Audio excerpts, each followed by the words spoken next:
Vous souvenez-vous de vos belles balades à bicyclette quand vous étiez jeune? Le sentiment de liberté, le vent dans les cheveux?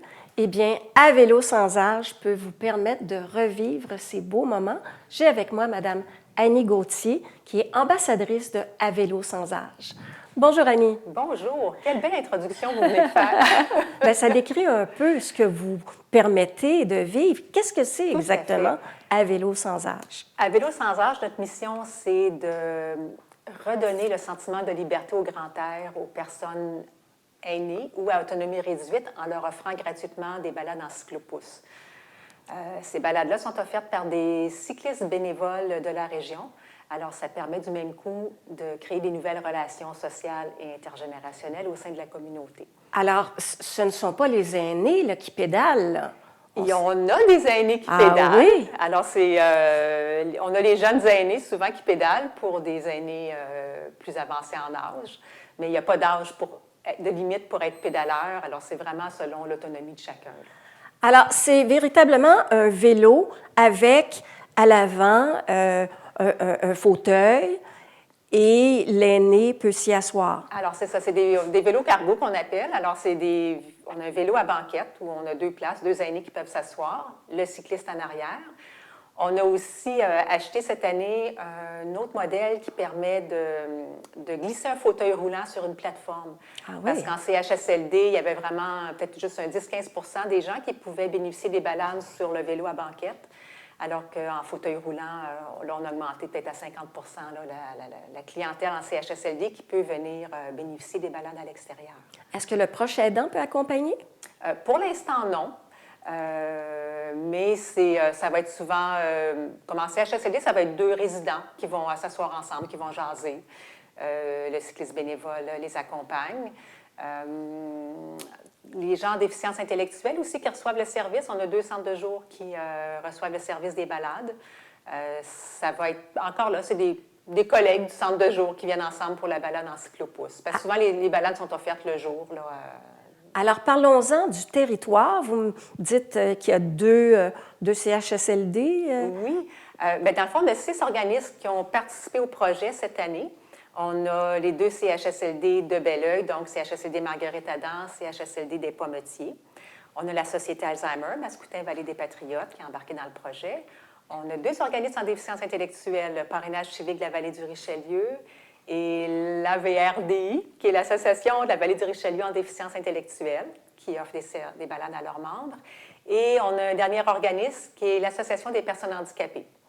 Donc, ces 6 organismes-là sont sur le territoire de la ville de Belleuil.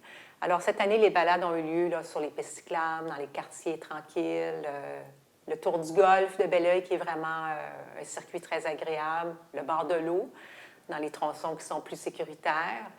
Puis, on a un petit trésor caché à Belleuil, qui est le boisé à côté du Mail-Montenac, Oui, Philippe Vizina, oui, si je ne me trompe oui. pas.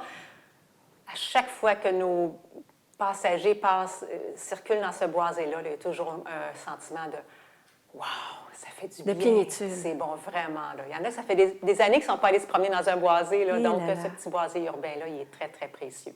Est-ce que vos bénévoles, ceux qui pédalent, Oui. là, finalement, est-ce qu'ils ont une formation qui leur est donnée pour accompagner les aînés ou les gens en déficience intellectuelle? Oui. Ils ont, premièrement, une formation en ligne qu'ils doivent suivre pour, premièrement, se familiariser avec le concept du vieillissement et apprendre à mieux interagir avec les personnes en situation de handicap. Aussi, on revisite le code de la sécurité routière pour s'assurer qu'ils ont une conduite réglementaire et sécuritaire. Et ensuite, ils ont une formation de 2 heures pour pratiquer la conduite du cyclopousse. Parce que c'est pas du tout la même conduite que sur notre propre vélo. Hein. On a quand même un poids en avant qui peut aller jusqu'à 350 livres, le ballon de tout ça quand on tourne les coins. Donc, une formation de 2 heures où ils jouent tour à tour le rôle du conducteur ou du passager pour ressentir le sentiment du passager. Alors, tous nos bénévoles ont une formation pour conduire le cyclopousse. On a l'impression qu'il faut être en forme pour pédaler, pour conduire ces cyclopousses. Est-ce que ça demande beaucoup d'énergie? On a une assistance électrique sur les cyclopousses. Donc, ça ne demande pas d'être super en forme. Là.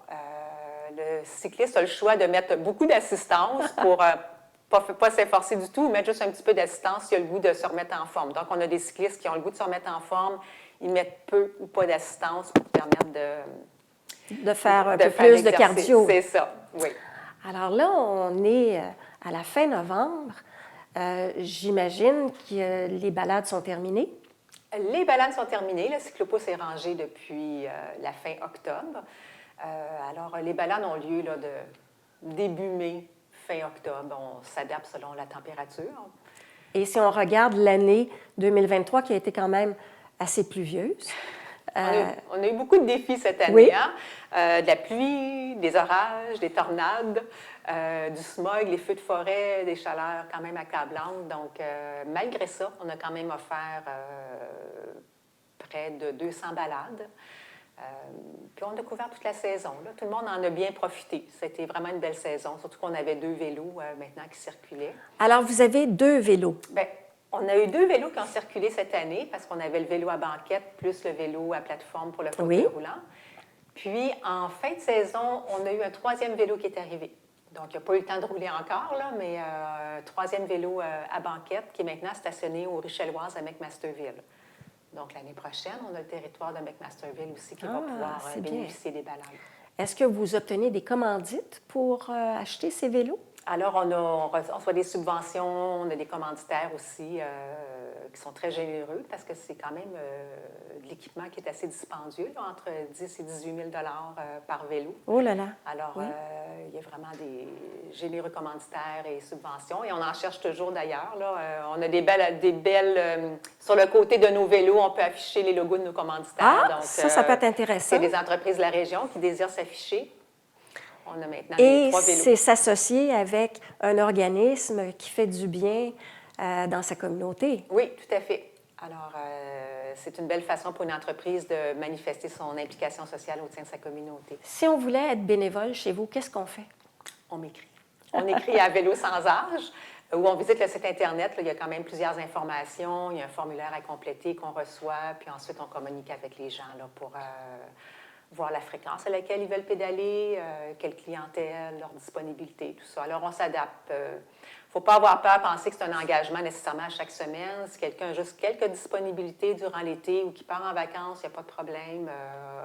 On adapte les horaires là, en fonction de sa disponibilité. Alors, on mentionnait que les vélos sont rangés présentement. Vous avez besoin de rangement, je pense? Oui. On a un vélo qui est stationné au CHSLD des Pometiers, un autre qui est stationné au Richelloise, mais on aurait besoin d'un endroit plus central à Belleuil pour stationner un de nos vélos accessibles aux bénévoles durant l'été. Donc, si quelqu'un nous entend et aurait un peu d'espace pour un vélo sans âge, oui. Alors ça serait vraiment génial. Oui, tout à fait. Madame Annie Gauthier, ça donne le goût de pédaler. J'espère que beaucoup de bénévoles vont communiquer avec vous. C'est une belle initiative dans la vallée. Merci beaucoup. Alors, je rappelle que vous êtes ambassadrice de À vélo sans âge. Merci beaucoup. Ça fait un plaisir d'échanger avec vous. Merci.